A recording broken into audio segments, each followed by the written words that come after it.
Kan biasa perdebatan itu. Walaupun kadang-kadang perdebatan itu seperti tidak ada gunanya. Kenapa tidak ada gunanya? Karena tidak mempengaruhi jiwa kita untuk beribadah. Banyak sekali perdebatan yang tidak ada gunanya. Misalnya pertanyaan, di mana Allah? Di langit. Di sana-sana. Tidak ada gunanya. Tidak ngaruh. Apakah kalau kita mengatakan Allah itu di langit, kemudian sujud itu menghadap ke langit? Juga tidak. Dan faktanya Rasul juga melarang orang berdoa mengangkat ke langit mukanya, juga tidak boleh. Gitu loh. Itu perdebatan yang seharusnya sudah kita akhiri. Tapi apa? Itu memang terjadi di tengah kalangan para ulama. Bagi kita perbedaan pendapat para ulama itu tidak usah merepotkan kita, sebab bukan tugas kita, dan kedua tidak ada gunanya, tidak menjadi pendorong ibadah kita. Nanti sebut lagi takwil, itu menghabiskan waktu. Apakah Al-Quran itu makhluk atau bukan? Wah, ribut banget. Ngabis-ngabisin energi, ngabis-ngabisin dalil, hasilnya hanya permusuhan. Kita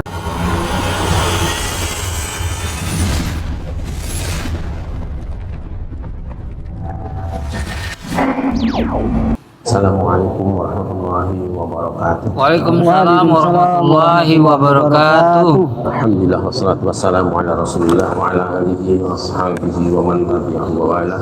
Rabbi shrah li sadri wa yassir li amri wa hlul 'uqdatam min lisani yafqahu qawli. Subhanaka la ilma lana illa ma 'allamtana innaka antal alimul hakim. Wassalatu ala jama'al hadiyah al-Fatihah. A'udzu billahi minasy syaithanir rajim. Alhamdulillah. إياك نعبد وإياك نستعين اهدنا الصراط المستقيم صراط الذين أنعمت عليهم غير المغضوب عليهم ولا الضالين. Menghadapi bulan suci Ramadan, kita ingin menuntaskan bahasan secara cepat ayat-ayat yang berkaitan dengan puasa Ramadan ini. Mari kita buka saja Al-Baqarah 183 sampai dengan 188. Kita akan bersama kaji. A'udzu billahi minasy syaithanir rajim. Bismillahirrahmanirrahim. يا أيها الذين آمنوا كتب عليكم الصيام كما كتب على الذين من قبلكم لعلكم تتقون أياما معدودات فمن كان منكم مريضا أو على سفر فعدة من أيام أخر وعلى الذين يطيقونه فدية طعام مسكين فمن تطوع خيرا فهو خير له وأن تصوموا خير لكم إن كنتم تعلمون شهر رمضان الذي أنزل فيه القرآن هدى للناس وبينات من الهدى والفرقان فمن شهد منكم الشهر فليصم ومن كان مريضا أو على سفر فعدة من أيام أخر يريد الله بكم اليسر ولا يريد بكم العسر ولتكملوا العدة ولتكبروا الله على ما هداكم ولعلكم تشكرون وإذا سألك عبادي عني فإني قريب أجيب دعوة الداع إذا دعاني فليستجيبوا لي وليؤمنوا بي لعلهم يرشدون. Ya, silakan. Sepotong-sepotong aja ya, saya dulu. أعوذ بالله من الشيطان الرجيم. Bismillahirrahmanirrahim. Wahai orang-orang yang beriman, diwajibkan atas kamu berpuasa sebagaimana diwajibkan atas orang sebelum kamu agar kamu bertakwa. Ya, Sallallahu alaihi wasallam. Mari kita sekat-sekat ayat ini. Ayat pertama ini bisa dibagi dalam 4 sekat potongan. Yang pertama, Ya ayyuhalladzina amanu, hai orang-orang yang beriman. Ini adalah menyebutkan tentang mukhatab, orang yang diajak bercakap-cakap. Dan karena ini berhubungan dengan syariat, maka mukhatab di sini adalah mukallaf, orang yang akan diberi tanggung jawab atau beban dengan kalimat berikutnya. Yang kedua adalah taklifnya, bebannya, tanggung jawabnya. Kutiba alaikumus shiyam.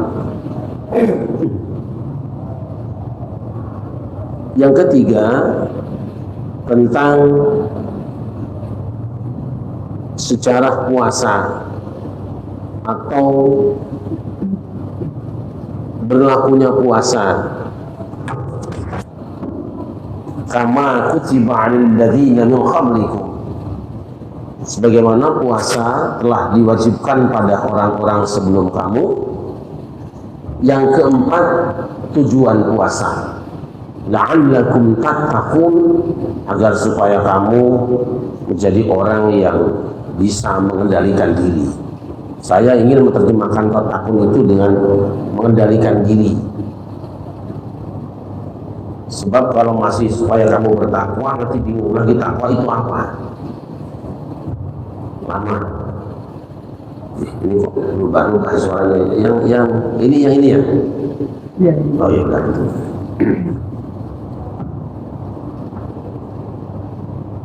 Ya ayyuhalladzina amanu,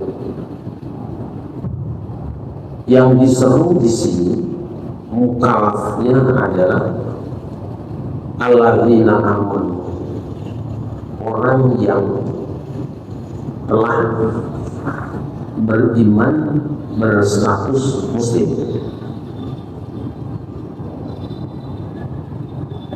Berarti semenjak datangnya Nabi Muhammad SAW, semua penganut agama yang selain Islam tidak terkena khitab ini. Kalau dia ingin terkena khitab dan perintah yang ada di dalam ayat ini, maka dia harus segera mengikrarkan diri dengan mengucapkan dua kalimat syahadat, lalu berstatus mukmin. Nanti ada perbedaan pendapat para ulama, apakah puasa itu disyariatkan kepada non muslim atau muslim? Artinya gini, apakah kalau orang belum beragama Islam itu dinyatakan bersalah kalau tidak puasa? Nanti pendapat ulama panjang di sini. Ada yang mengatakan salah dia karena dia tidak melaksanakan perintah Allah. Yang lain mengatakan tidak salah, mau tidak diperintah. Kesimpulannya apa? Wajib menjadi orang Islam, setelah Islam wajib puasa, dan gitu aja, jangan ribet. Kan biasa perdebatan itu. Walaupun kadang-kadang perdebatan itu seperti tidak ada gunanya. Kenapa tidak ada gunanya? Karena tidak mempengaruhi jiwa kita untuk beribadah. Perhatikan sahabat, Banyak poin sekali ini. perdebatan yang tidak ada gunanya. Misalnya pertanyaan di mana Allah? Di langit. Di sana, nggak ada gunanya. Nggak ngaruh. Apakah kalau kita mengatakan Allah itu di langit, kemudian sujud itu menghadap ke langit? Juga tidak. Dan faktanya Rasul juga melarang orang berdoa mengangkat ke langit mukanya, juga tidak boleh. Gitu loh. Itu perdebatan yang seharusnya sudah kita akhiri. Tapi apa?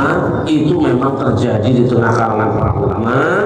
Bagi kita perbedaan pendapat para ulama itu tidak usah merepotkan kita, sebab bukan tugas kita. Dan kedua, tidak ada gunanya, tidak menjadi pendorong ibadah kita. Nanti sebut lagi takwil, itu menghabiskan waktu. Apakah Al-Quran itu makhluk atau bukan? Wah, ribut banget. ngabis-ngabisin energi, ngabis-ngabisin dalil, hasilnya hanya permusuhan. Kita nggak usah bicara itu, nggak ada urusan. Terserah ente mau bilang Quran makhluk atau bukan makhluk, yang penting Quran ini, itu aja selesai. Gitu. Tapi itu panjang. Nanti ada lewat lagi, apakah perbuatan manusia itu makhluk Allah atau bukan? Wah, panjang perdebatan.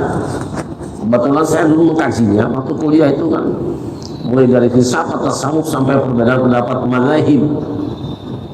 Jadi saya lihat, masya Allah, habis waktu kita gini hari masih ngomong itu mulu, tidak ada pengaruhnya. Toh apa kesimpulannya? Semua pendapat para ulama yang berbeda itu bersumber dari Al-Quran dan As-Sunnah, dan perbedaan pemikiran mereka tidak mempengaruhi keyakinan mereka bahwa Allah itu esa, bahwa akhirat itu ada, bahwa surga itu ada, bahwa Quran adalah ini. Tidak ada beda. Ini kesimpulan pemikiran saya setelah mempelajari agama mungkin sekitar 40 tahun. Masya Allah, 40 tahun sahabat. Semua mazhab tak baca. Saya coba bolak-balik semua mazhab kita coba baca. Semua itu orang-orang soleh yang ingin menegakkan kebenaran, tetapi pemahamannya berbeda satu dengan yang lain. Nah, soal beda paham kan bukan beda agama. Ini masalahnya. Qurannya itu juga hasilnya beda. Itu orang yakin betul bahwa yang dibacanya kitab suci itu Allah, yakin betul. Tapi kok beda? Keyakinan mereka sama, kesimpulan pemahamannya berbeda. Pemahaman itu bukan agama. Gitu loh, sederhana aja.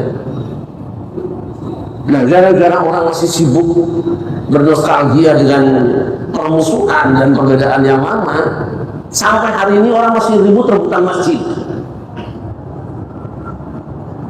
Sudah tenang masjid di Indonesia dari dulu modelnya seperti ini, muncul lagi rombongan baru yang kaget baru belajar agama. Ini yang benar. Ini hanya akan mengacaukan.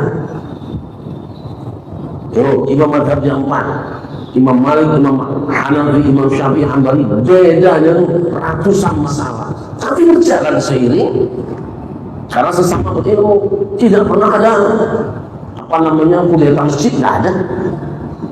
Tidak ada kudeta DKM, tidak ada. Amalnya terus berjalan. Maka tidak mengherankan masjid-masjid besar yang di sana ada ulamanya tidak akan pernah berubah amaliyahnya. Dalam perbedaannya biasanya. Kadang-kadang kita ini ribet ya. Ribet. Kemarin sudah seperti ini, datang lagi orang yang benar ini. Kita ini, kamu bukan ulama, diam. Saya sering berdiskusi dengan teman-teman di beberapa masjid, karena saya juga dipercaya Dewan Pakar di Sidaya Bintaro dan Dewan Syariah di Sriwijaya. Kalau ada yang coba-coba mau mungkin masalah itu, sini. Kamu ulama kan? Ulama, saya tes. Saya tes dulu. Kamu ulama bukan? Saya biasa saja, tidak usah ngomong. Kalau berbicara sesuai realitas dan biarkan orang melanjutkan apa yang pernah ada selama ini. Semua orang nanti belajar dari nol lagi, kapan jadinya agama? Itu penting kita sampaikan ini. Nah, maka Masjid Subul Salam ini dari awalnya adalah Masjid Ahlus Sunnah wal Jamaah, sudah berjalanlah. Jangan coba-coba mengganggu yang sudah berjalan itu. Ayo kita nikmati kebersamaan, nikmati ibadah. Nah, pada bagian-bagian yang berbeda kita bisa melakukan sendiri. Gitu. Indah syariat itu. Daya itu nanti dipanjang-panjang juga lama-lama jadi takut ada yang nggak enak ya. Ini masjid dibangun oleh ini, silahkan amalkan. Nah, yang kita yang berbeda ikut berjamaah dengan dia apa aja imamnya. Sebenarnya kalau orang pernah naik haji ke Mekah mungkin dia akan sadar di sana sholatnya itu kan seperti itu macam-macam, tapi kok indah ya. Bahkan ngadepnya juga beda-beda. Ada ngadep ngalor, ada kuidu, ada pengetan, ada kulon, ya enggak? Itu di Mekah itu. Sholatnya nggak sama dengan kita kan ngadepnya ulun semua kan. Di sana ada yang ngadep wetan itu. Tapi depannya Ka'bah semua itu sebenarnya. Dari manapun arahmu, kemanapun kamu hadap, yang penting hatimu mustakbil. Ini yang cara kita sadari. Yuk stop, kita berbicara tentang itu sudah sampai dan tidak akan pernah selesai. Tapi Indonesia namanya negeri subur, ya apa aja ditanam jadi aja di sini. Sallallahu alaihi wasallam. Ya. Satu, bicara tentang orang yang mukallaf, yang kedua bicara tentang syariat, yang ketiga sejarahnya, dan yang keempat tujuannya. Hebat Al-Quran. Satu ayat ini sudah selesai sebetulnya.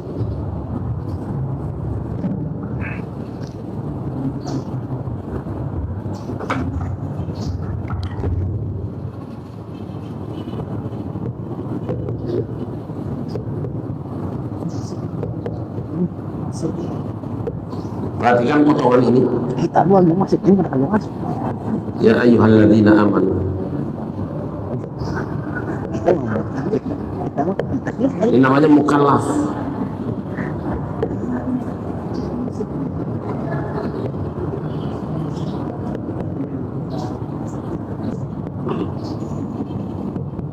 Taklif.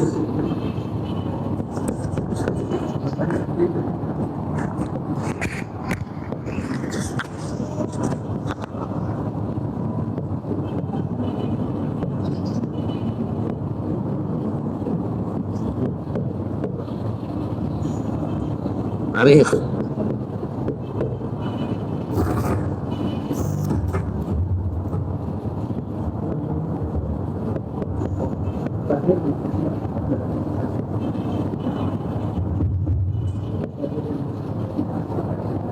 Dia bagaimana?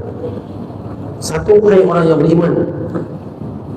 Ini adalah manusia yang dikenai hukum. Kutiba alaikumus syiyam.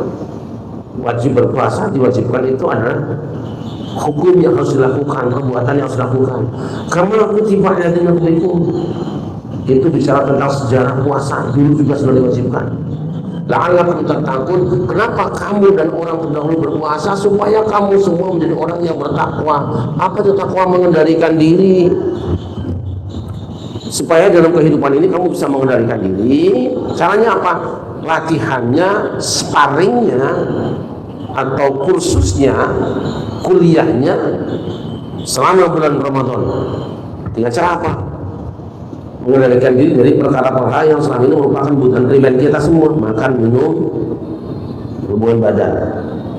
Nah, kalau sebulan sudah dilatih, harapannya diharapkan kamu nanti berhasil menjadi manusia yang punya kemampuan mengendalikan diri. Maka asyam itu adalah al-imsak, menahan diri, latihan menahan diri selama 1 bulan dan selesai. Kita masuk ayat berikutnya. Ayyamam ma'dudat. Puasa itu hanya beberapa hari saja waktunya. Jadi sekarang apa waktunya? Ayyam ma'dudat. Kemudian yang tulisannya ya.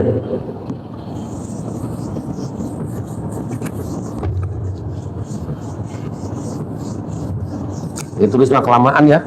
Ayyam ma'dudat, hanya dalam beberapa hari saja yang bisa dihitung. Ma'dudat itu asalnya adat. Adat itu hitungan. Allah ingin menyatakan pada kita bahwa puasa latihanmu itu tidak lama. Latihan supaya kamu menjadi orang yang mengendalikan diri selama 1 bulan itu latihannya cuma sebulan dong. Maka kudu efektif. Jangan iseng. Latihan ini hebatnya manusia ya. orang akan bertanding sepak bola 90 menit. Tapi latihannya berapa menit? Bisa 100 kali 90 menit, ya kan? Latihannya ini hanya untuk menghadapi 90. Sekarang kalau kita hargai piala sepak bola, harganya sampai 1 triliun enggak? Itu loh, yang diangkat-angkat itu loh. Iya, trofi piala. Ada nggak 1 triliun? Hah? Tapi biaya persiapan untuk merebut piala itu habis nggak 1 triliun kalau digabungkan semua tim. Ya sekarang badminton, piala Thomas Cup atau Uber Cup. Saya tidak tahu kenapa kok bisa jadi 2 kan. Thomas kan laki-laki, jadi yang perempuannya di Uber itu.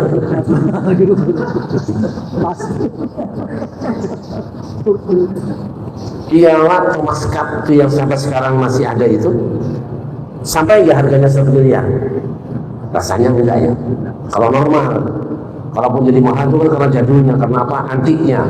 Tapi secara fisik kalau kita membuat piala sebesar itu sampai nggak 1 miliar? Hah? Tapi untuk merebut piala satu segitu itu habis nggak tim Indonesia top saja 1 miliar latihannya.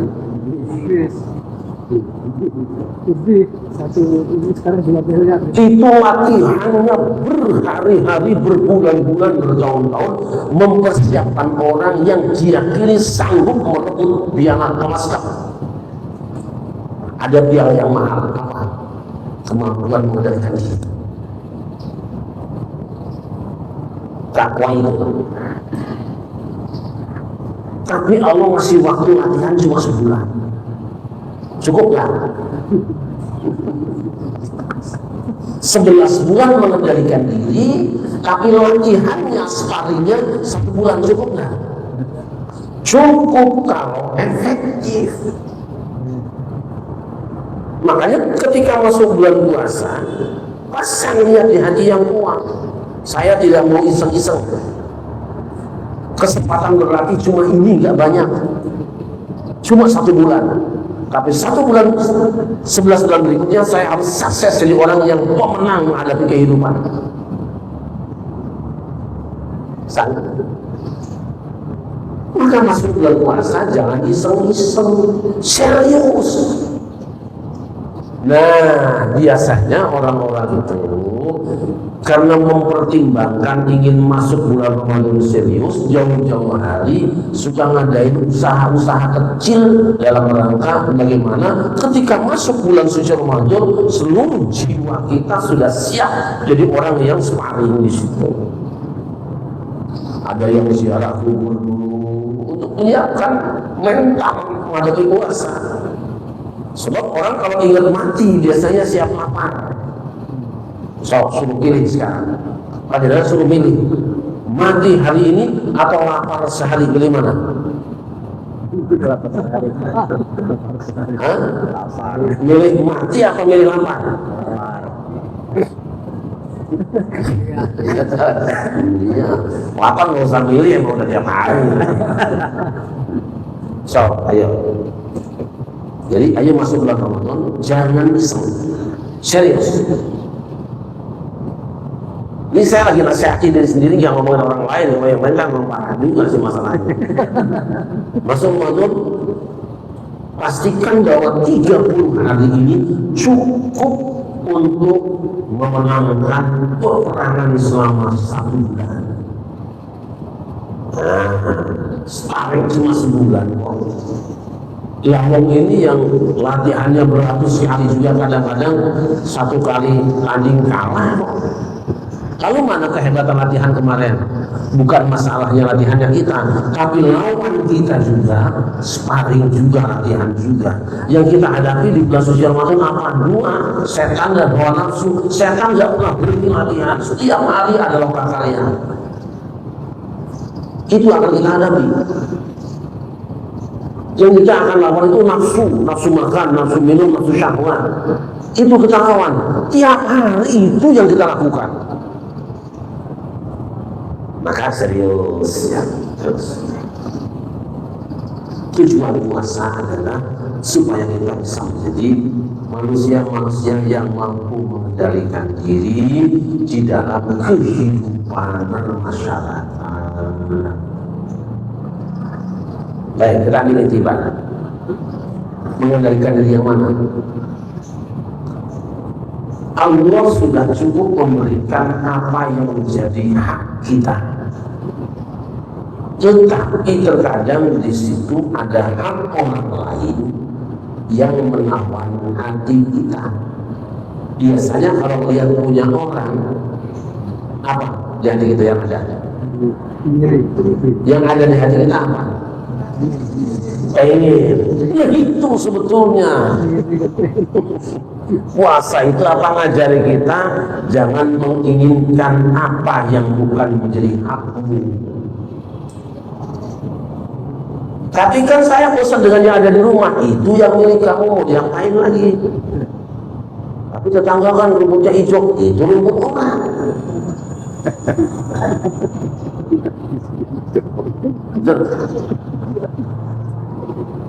Ambillah kisah Adam kembali.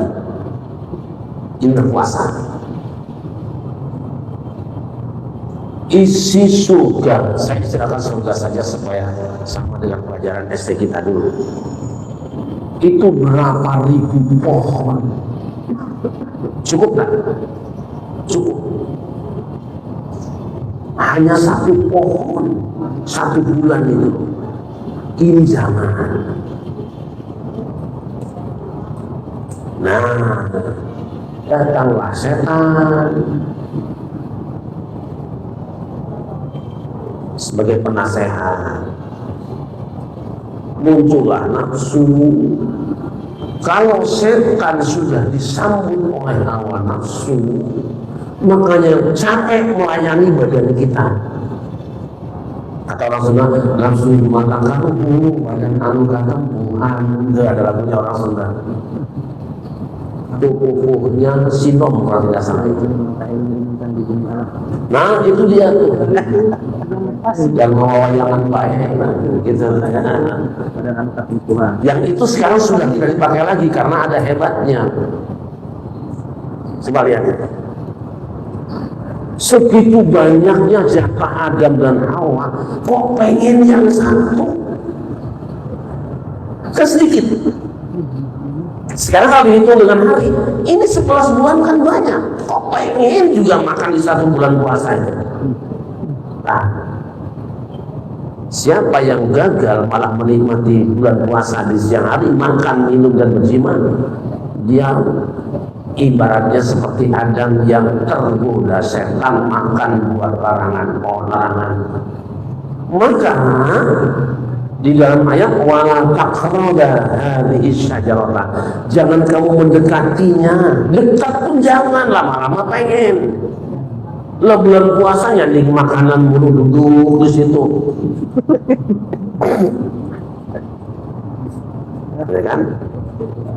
Tungguin aja. Mana aromanya kecium.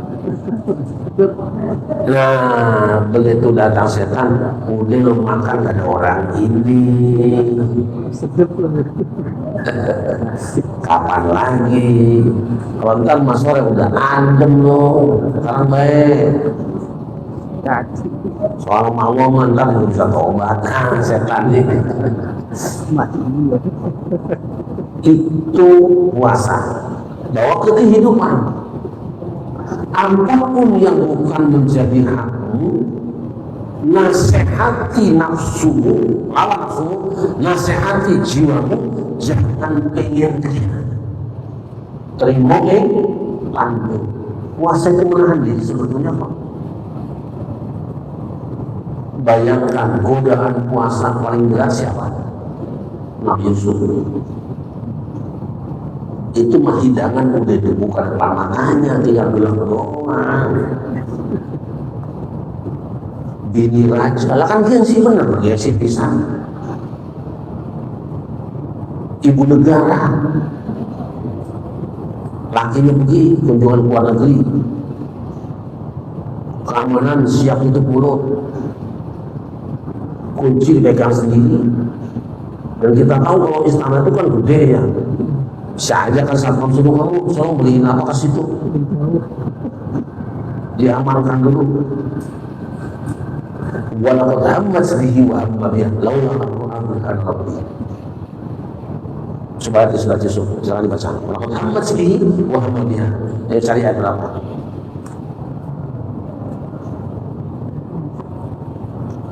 Saya wujudillah. Ya. Ketemu? Ya 24. ولقد همت به وغم بها لولا أن رأى برهان ربه كذلك لنصرف عنه السوء والفحشاء إنه من عبادنا المخلصين.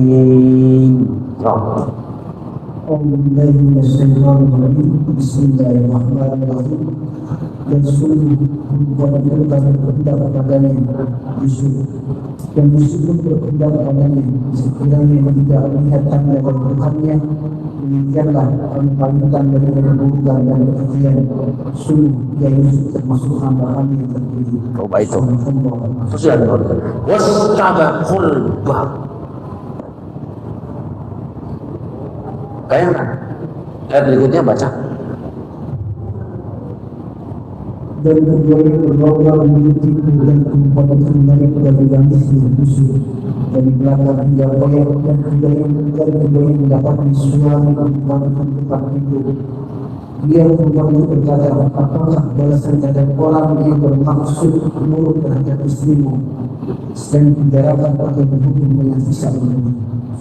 Jadi Yusuf dengan Zulaikha itu duduk-dudukan ke pintu. Tapi sama nggak tujuannya? Sama nggak? Yusuf ke pintu mau kemana? Mau keluar. Oh Zulaikha? Nah, jadi hati-hati kalau melihat orang berjalan bareng, tidak selamanya sama tujuannya. Sama juga polisi ngawal kiai supaya jangan diganggu. Tapi kalau ngawal maling,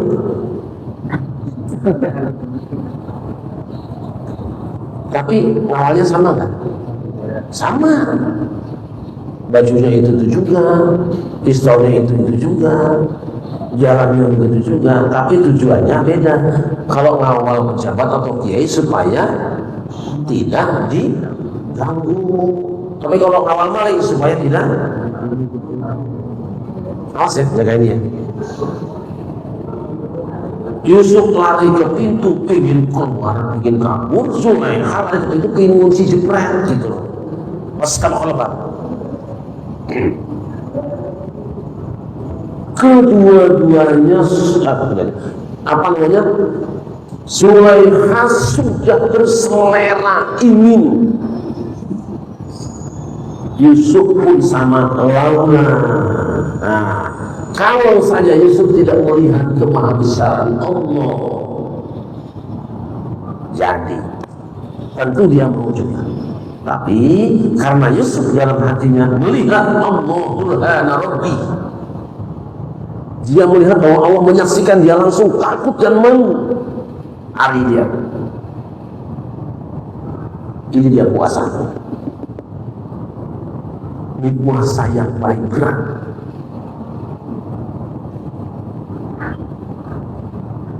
Laki-laki itu jangan-jangan dibawa masuk ke kamar oleh seorang perempuan, nyari-nyari kadang-kadang, sampai adanya warung-warung apa namanya. Nah itu padahal terang sebetulnya seperti itu. Itu karena ada peminat dan pembelinya, gitu. Oke, satu. Jadi itu tidak boleh dilakukan karena bukan milik sendiri. Kalau istri sendiri, suami sendiri, pahalanya besar. Sallallahu alaihi Muhammad. Jadi kita mulai mengkontrol sekarang.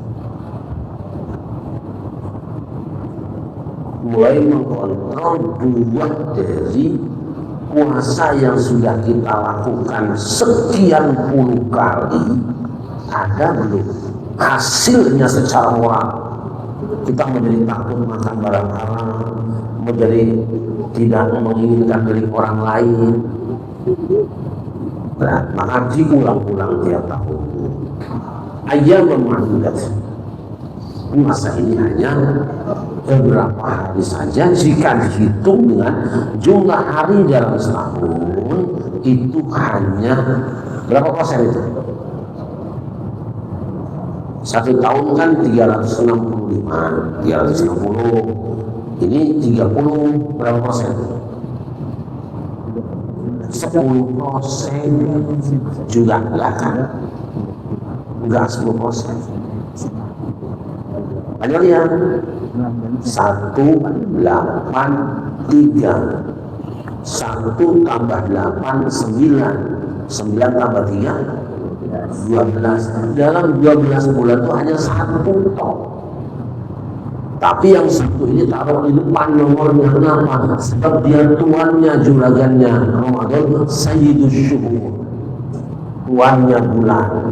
Maka paling depan dia 183. Dari 12 bulan hanya 1 bulan kita wajib berpuasa. Kewajiban berpuasa sebenarnya merupakan kebutuhan kita. Cuma karena kita ini bodoh, tidak tahu spare part badan kita merasa itu perintah Allah. Bukan cuma perintah Allah. Kalaupun Allah tidak perintahkan, tapi kita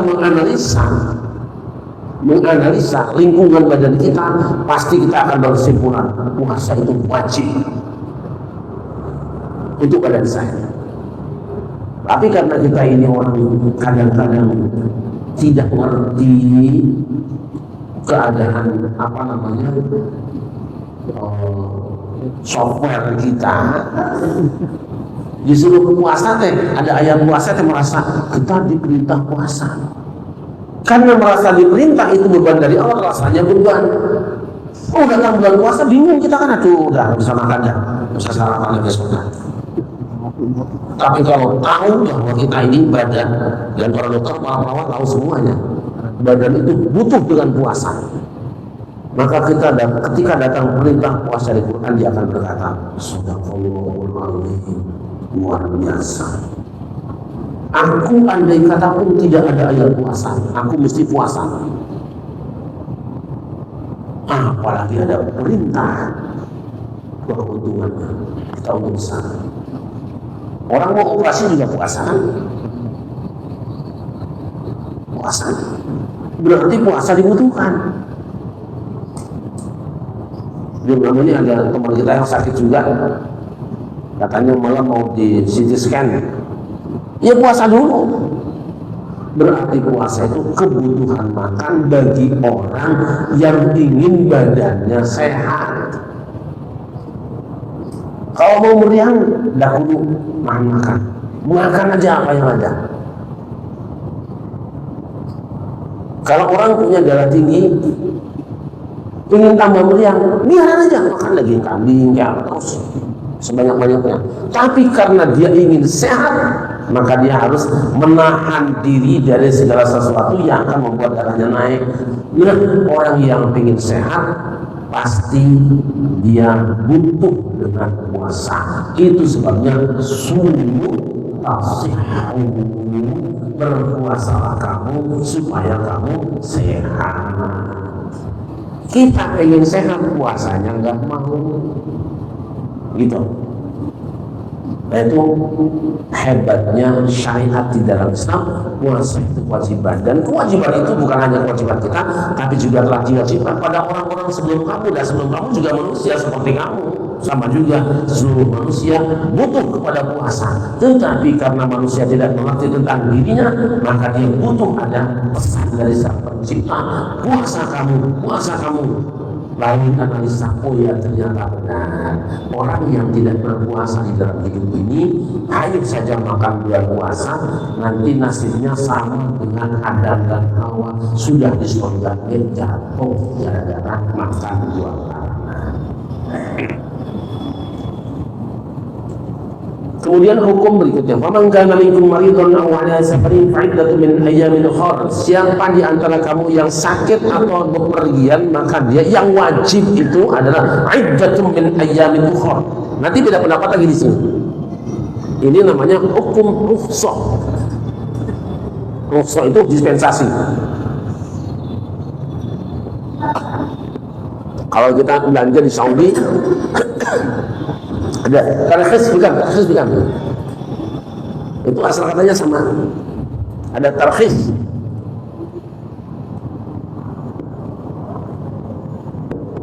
Sama dengan ini rukhsah. Rukhsah itu keringanan, hukum keringanan, berubahnya satu hukum, bentuk hukum, tampilan hukum kepada tampilan yang baru karena ada sebab yang memberatkannya jika dipertahankan dengan aslinya. Aslinya lawannya adalah azimah.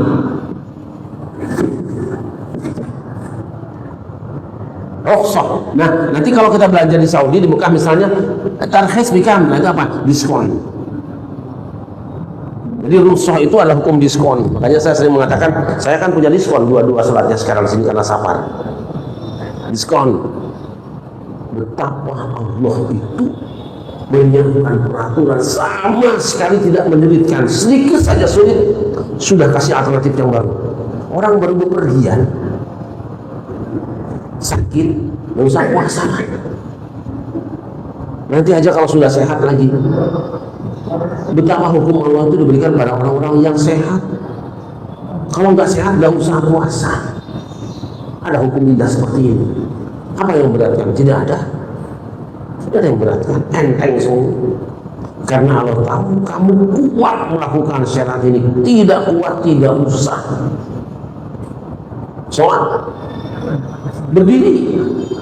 Nggak kuat, duduk. Tapi nggak kuat saya berbaring. Nggak bisa bergerak, cukup dengan isyarat mata ke depan mata. Sama sekali nggak bisa, berarti kan sudah tutup mata. Tinggal disolati. Bayar zakat itu bagi orang yang punya harta sampai nisab kok. Tidak punya harta sampai nisab, dia statusnya fakir dan miskin, terima zakat, tidak bayar zakat. Haji, mana statuan saya bilang itu. Saya tidak bisa naik haji karena tidak mampu, tidak ada hartanya, tidak ada kendaraannya. Tapi pengen pahala haji sudah di kampung halamanmu. La yanallahu al-umha wa la dimahuha walakin yanaluhu taqwa minkum. Kamu tidak bisa naik haji, potong korban di sini. Luar biasa. Termasuk puasa. Tidak ada yang memberatkan. Allah tahu orang tidak akan mati dengan puasa kok. Bahkan dengan puasa orang akan jadi sehat. Dari sini orang yang sakit atau bepergian, yang wajib atas dia adalah iddatun min ayyamin ukhra. Timbul berulang pendapat nanti di sini. Karena asalnya kutiba lalu ada fa'idatun, kesannya adalah yang wajib itu adalah puasa di hari yang lain. Kalau begitu, orang yang bepergian, orang yang sakit sebaiknya puasa atau tidak? Yang lebih baik bagi orang yang bepergian dan orang sakit lebih baik puasa atau tidak? Haruskah dia tidak puasa? Kalau menggunakan pemahaman al-Zahiri, kembali kutiba alaikum siyam, kutiba diwajibkan pada kamu berpuasa. Kalau sakit dan bepergian, yang kutibanya itu iddatun min ayyamin ukhra, wajib puasa di hari yang lain. Kalau wajib puasa di hari yang lain, maka puasa di bulan Ramadan bagi orang yang bepergian dan sedang sakit hukumnya apa? Orang bepergian dan sakit puasa hukumnya apa? Kalau tadi meninggalkan puasa wajib berarti puasa haram. atau sekurang-kurangnya menjadi makruh, lebih baik tidak puasa. Ini adalah pemahaman mazhab Daud al-Zahiri. Tapi jumhur ulama tidak begitu, mentakdirkan barang siapa di antara kamu yang sakit atau bepergian lalu berbuka puasa. Nah itu ada yang dibuang kalimatnya, lalu berbuka puasa, maka dia wajib berpuasa sebagai penggantinya di hari yang lain, namanya qadha. Perhatikan, orang bepergian sama orang sakit disamakan hukumnya. Kenapa? Orang sakit ada sembuhnya, orang bepergian ada pulangnya. Kenapa dibolehkan? Karena ada masyaqqat, kesulitan. Orang sakit itu kesulitan puasa, nanti sembuh sakitnya, hilang kesulitannya. Orang bepergian kesulitan puasa, berat puasa, nanti sudah selesai sampai tujuan, hilang beratnya, kembali wajib puasanya. Sallallahu alaihi wasallam. Beratnya puasa? Enggak. Yang bikin berat karena diganduli sama hawa nafsu. Nah, kita melepaskan anak pondok, Ustaz Taufik kirim anak pondok. Beratnya? Beratnya? Enggak. Yang bikin berat karena dia masih ingin ngeloni anak itu. Cuma aja pondok. Kebanyakan orang seperti itu, mau kirim anak ke pondok, nangis mau di rumah yang nggak betah anaknya. Ini yang mondok anaknya apa emaknya? Ini pengalaman saya saat-saat seperti itu. Anak emak datang emaknya nih, nanti yang nggak betah emaknya ya. Dia habis jualan, dia kalau makan enak biasanya bareng sama dia, ya. Bakal urusannya, ya udah emaknya mondok aja sini dah, buat anaknya pulang. Kali aja anaknya betah, emaknya nggak pulang-pulang, punya resek begitu. Yang berat itu sebetulnya ini. Maka cara mengalihkannya gimana? Untuk mengalihkan supaya tidak terasa berat, kita lepas anak ke pondok, sadari bahwa satu saat anakmu pasti berpisah dengan kamu, pasti. Dan semakin lama dia bersama dengan kamu, semakin berat melepaskan dia. Udah enteng aja. Saya juga sama, punya anak 5-5-nya mondok semua. Waktu awal masya Allah berat banget ya. Bangun tidur bocah kagak ada, kemana ya? Oh iya mondok. Tapi lama-lama enak. Nah kalau orang tuanya sudah tidak betah anaknya mondok, anaknya nggak akan betah di mondok saya. Tapi begitu kita los-los, karena apa? Ya sekarang satu persatu anakmu meninggalkan kamu untuk mondok dan bekerja. Satu saat kamu meninggalkan mereka untuk mati selamanya. Ngapain juga kita pusing? Dulu-duluan aja. Sekarang kita melepas mereka, nanti mereka akan gotong melepas kita. Sadari aja itu. Tapi ada yang lebih penting. Apa lebih penting? Saat kamu dilepaskan oleh mereka, kamu akan berbahagia di tempat kembalinganmu, di alam kuburmu, karena mereka sudah jadi orang soleh. Maka kamu tidak rugi melepaskan anak sekian tahun di pondok, tambah dia sekian tahun, sekarang kamu panennya jutaan kali dari modal yang kamu keluarkan, bahagianya jutaan kali dari kesedihan yang kamu merasakan. Yang baru aja tahun pondok dadah mulu. Dadah yang betah ya anak ya, naik mobil di tangan, peluk ibu nangis, naik mobil buka kaca dada, dia betah bocahnya. Udah gitu sering tengokin, ajak makan bareng. Ya. Nah, ya kirimlah anakmu ke pondok, karena dialah yang akan menjadi penghiburmu di alam barzakh nanti.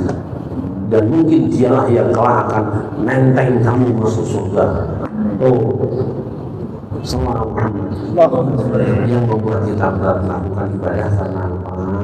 Karena menganggap bahwa ibadah itu perintah Allah semata. Kita tidak tahu sebetulnya Allah tidak memerintahkan sesuatu kecuali perintah itu sebenarnya adalah kebutuhanmu.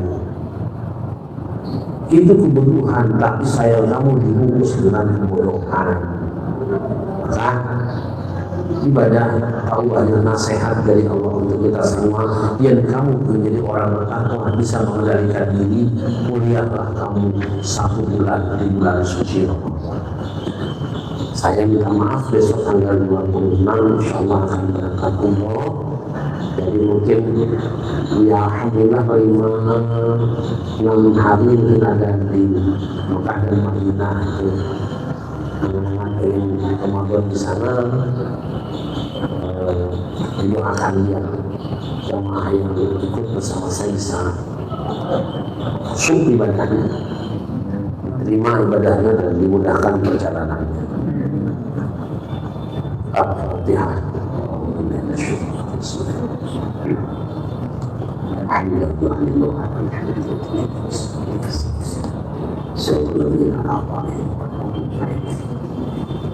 اللهم صل على سيدنا محمد وعلى سيدنا محمد سيدنا الأولين والآخرين صلى الله تعالى على محمد صلى الله أجمعين. ربنا لا تزغ قلوبنا بعد إذ هديتنا وهب لنا من لدنك رحمة إنك أنت الوهاب. ربنا إنك جميع الناس يوم لا ريب فيه إن الله لا يخلف الميعاد. ربنا أوزعنا أن نشكر نعمتك التي أنعمت علينا وعلى والدينا وأنا مسلمنا وادخلنا برحمتك في عبادك الصالحين. ربنا آتنا في الدنيا حسنة وفي الآخرة حسنة وقنا عذاب النار. وصلى الله على سيدنا محمد وعلى آله وصحبه وسلم بفضل سبحان ربك رب العزة عما يصفون. السلام على المرسلين والحمد لله رب العالمين. السلام عليكم ورحمة الله وبركاته. Waalaikumsalam warahmatullahi wabarakatuh.